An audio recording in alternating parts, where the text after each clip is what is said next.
అందరికీ నమస్కారం. ఈరోజు మనం చరిత్రలో ఒక అద్భుతమైన కథను చూడబోతున్నాం.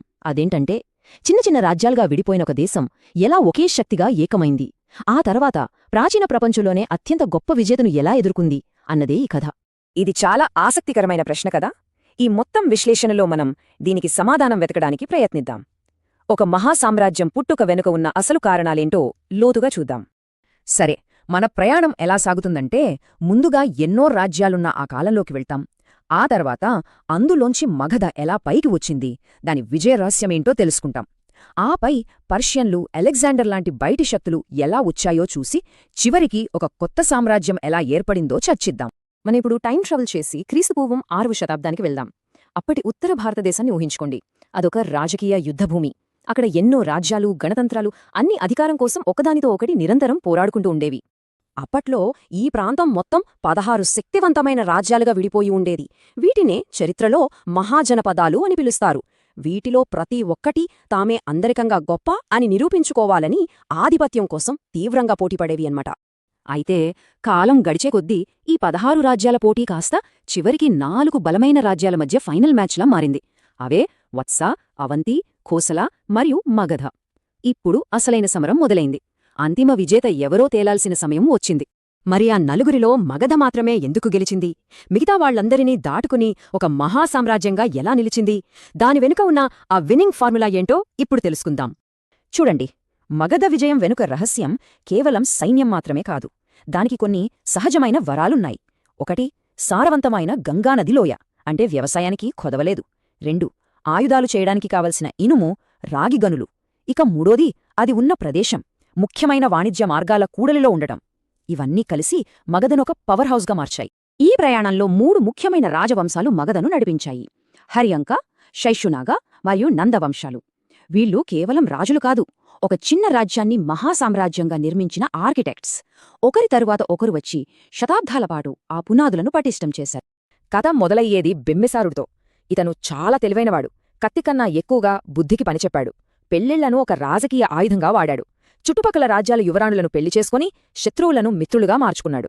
అవసరమైనప్పుడు మాత్రమే యుద్ధం చేసి అంగరాజ్యాన్ని గెలుచుకున్నాడు. తండ్రి ఎంత దౌత్యవేత్తో, కొడుకు అజాతశత్రు అంతకు మించిన యోధుడు.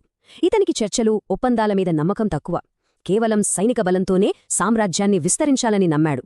శక్తివంతమైన వైశాలిని ఓడించడానికి ఏకంగా 16 ఏళ్లు యుద్ధం చేశాడంటేనే అతని పట్టుదల ఏంటో అర్థం చేసుకోవచ్చు. ఇక్కడితో కథ ఒక పెద్ద మలుపు తీసుకుంది. మహాపద్మనందుడి రాకతో మగధ కేవలం ఒక రాజ్యంలా కాకుండా ఒక నిజమైన సామ్రాజ్యంగా మారింది.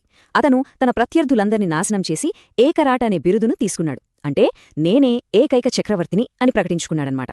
సరే, ఇప్పటివరకు కథంతా భారతదేశంలోనే జరిగింది. ఇప్పుడు కథనం కాస్త బయటి ప్రపంచం వైపు మళ్లుతుంది. ఎందుకంటే భారత ఉపఖండం మీద కన్నేసిన మొదటి విదేశీ శక్తి పర్షియన్లు ఇప్పుడు రంగప్రవేశం చేస్తున్నారు. చూడండి, పర్షియన్లు కేవలం వచ్చి వెళ్లిపోలేదు. వాళ్లు దాదాపు 2 శతాబ్దాలపాటు వాయువ్య భారతదేశంలో తమ అధికారాన్ని నిలబెట్టుకున్నారు. గాంధార నుంచి సింధులోయ వరకు ఆక్రమించారు. అంతేకాదు, గ్రీస్తో జరిగిన యుద్ధాల్లో భారతీయ సైనికులను కూడా ఉపయోగించుకున్నారు. ఈ 200 ఏళ్లలో వాళ్లు కొన్ని ముఖ్యమైన మార్పులు తీసుకొచ్చారు. వాణిజ్యం పెరిగింది, ఖరోష్టి అనే కొత్త లిపి పరిచయమైంది. వాళ్ల కళాప్రభావం మౌర్యుల కాలంలో కూడా కనిపిస్తుంది. కాని అన్నిటికంటే ముఖ్యమైన విషయం ఏంటంటే వాళ్లు అనుకోకుండా అలెగ్జాండర్ భారతదేశం రావడానికి దారి చూపించారు.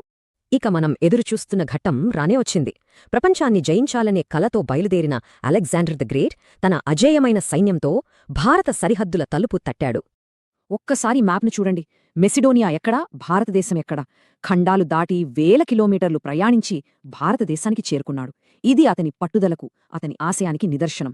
హైడాస్పెస్ నది ఒడ్డున ఒక అద్భుతమైన ఘట్టం ఆవిష్కృతమయ్యింది. ఒకవైపు ప్రపంచాన్నే జయించిన అలెగ్జాండర్, మరోవైపు తన మాతృభూమిని కాపాడుకోవడానికి ప్రాణాలకు తెగించి నిలబడ్డ భారతరాజు పురుషోత్తముడు లేదా పోరస్. ఇది 2 ప్రపంచాల మధ్య జరిగిన పోరాటం. ఇది చాలా ఆసక్తికరమైన పోలిక. అలెగ్జాండర్ వైపు ఎన్నో యుద్ధాలు చేసి ఆరితేరిన సైన్యం, అద్భుతమైన వ్యూహాలు ఉన్నాయి. మరి పోరస్ వైపు భారీ సైన్యంతో పాటు అప్పటికీ గ్రీకులకు పెద్దగా తెలియని ఒక భయంకరమైన ఆయుధముంది. అవే యుద్ధ ఏనుగులు. యుద్ధం ముగిసింది. పోరస్ ఓడిపోయాడు, ఇది నిజం. కాని అది సాధారణ ఓటమి కాదు, అదొక వీరోచిత ఓటమి. పోరస్ చూపిన ధైర్యం, అతని సైనికుల వీరత్వం చూసి అలెగ్జాండర్ సైన్యం కూడా ఆశ్చర్యపోయింది. పోరస్ పోరాట పటిమకు అలెగ్జాండర్ ఎంతగా ఆకట్టుకున్నాడంటే చరిత్రలో ఎవరూ చేయని పనిచేశాడు. ఓడిపోయిన రాజును అవమానించకుండా గౌరవించి అతని రాజ్యాన్ని తిరిగి అతనికి అప్పగించాడు. ఇది పోరస్ గెలుచుకున్న నైతిక విజయం. సరే, అలెగ్జాండర్ వచ్చాడు, యుద్ధం చేశాడు, తిరిగి వెళ్ళిపోయాడు. కాని అతని దండయాత్ర భారతదేశంపై ఎలాంటి ప్రభావం చూపింది, ఆ తర్వాత ఏం జరిగింది, దాని పర్యవసనాలేంతో ఇప్పుడు చూద్దాం.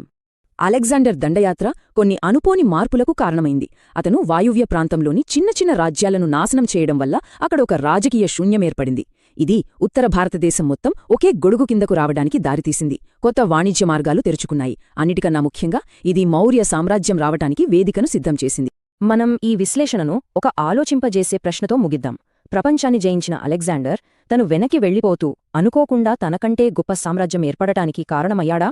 అతను సృష్టించిన ఆ రాజకీయ శూన్యమే చంద్రగుప్త మౌర్యుడి ఎదుగుదలకు, ఆ తరువాత మౌర్య సామ్రాజ్య స్థాపనకు దారితీసిందా? ఆలోచించ